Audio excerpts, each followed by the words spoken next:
Youth കോൺഗ്രസിന്റെ അധ്യക്ഷൻ പറഞ്ഞതെന്താ? സർക്കാരിന്റെ വീട് വരുമ്പോൾ കോൺഗ്രസിന്റെ വീട് അവിടെ ഉണ്ടാവും. വരുവോ?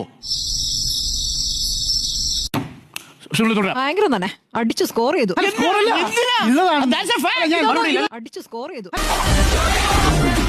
പക്ഷേ ദുരന്തബാധിതരായ മനുഷ്യർക്ക് സർക്കാരും വാഗ്ദാനം ചെയ്യുന്നു, കോൺഗ്രസും വാഗ്ദാനം ചെയ്യുന്നു. സർക്കാർ വാഗ്ദാനം ചെയ്ത വീട് 1-ാം തീയതി താക്കോൽ കൈമാറ്റം. കോൺഗ്രസ് വാഗ്ദാനം ചെയ്ത വീട് എവിടെ? അല്ലല്ല, വയനാട് പ്രതിനിധിയായ പ്രിയങ്ക ഗാന്ധി എത്ര രൂപ കൊടുത്തു ദുരിതാശ്വാസ നിധിയിലേക്ക്? അറിയോ? താങ്കൾ പറയൂ. മുഖ്യമന്ത്രി എത്ര രൂപ കൊടുത്തു? മുഖ്യമന്ത്രി എത്ര കൊടുത്തു? ശമ്പളം കൊടുത്തു. പ്രിയങ്ക ഗാന്ധി എന്ത് കൊടുത്തു? പ്രിയങ്ക ഗാന്ധി കൊടുത്തത് അന്വേഷിച്ച് നോക്കൂ. എത്ര ഇത് ഓരോ നേതാക്കളെ പേരായിട്ട് പറയുന്നത് എന്തിനാണ്? അത് ശരി, പ്രിയങ്ക ഗാന്ധി കൊടുത്തിട്ടില്ല എന്ന് കരുതുന്നുണ്ടോ? കൊടുത്തിട്ടില്ല, അവിടെ കൊടുത്തിട്ടില്ല വെറുതെ പറയരുത്. കൽപ്പറ്റയുടെ MLA ടി സിദ്ദിഖിനോട് മാധ്യമപ്രവർത്തകർ ചോദിച്ചു പ്രിയങ്ക ഗാന്ധി കർണാടക പോകുന്നത്.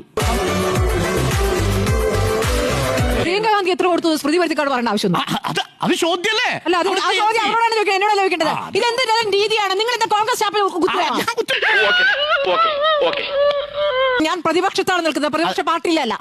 അതുകൊണ്ടാണ് പ്രതിപക്ഷം എന്ന് പറഞ്ഞാൽ മാധ്യമം, പ്രതിപക്ഷം എന്ന് പറഞ്ഞാൽ പ്രതിപക്ഷ നേതാവിന്റെയോ സർക്കാരിന് PR പരിപാടി ചെയ്യലല്ല മാധ്യമ പ്രവർത്തകർ. പ്രതിപക്ഷ നേതാവ് പറയുന്ന വാക്കുകൾ അതേപടി എടുത്ത് പറയലുമല്ല മാധ്യമ പ്രവർത്തനം. അത് ഇന്നും പറഞ്ഞത് ഇത് കാലാകാലമായുള്ള കാര്യമാണ്. പ്രതിപക്ഷ നേതാവ്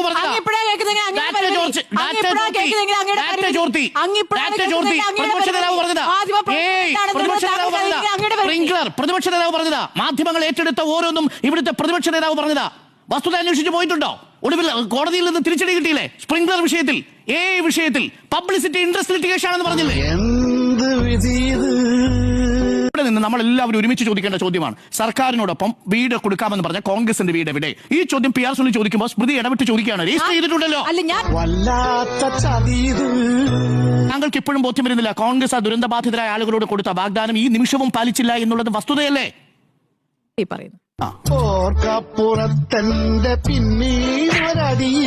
പ്രതിപക്ഷമാകാൻ ശ്രമിക്കൂ മാധ്യമ പ്രവർത്തകൻ എന്നുള്ള നിലയ്ക്ക്.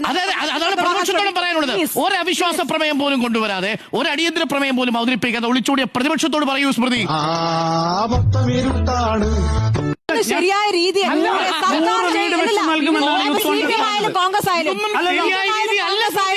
ഇതൊന്നും ശരിയായ രീതിയല്ല. അങ്ങനെ അത് ചെയ്യിക്കണം.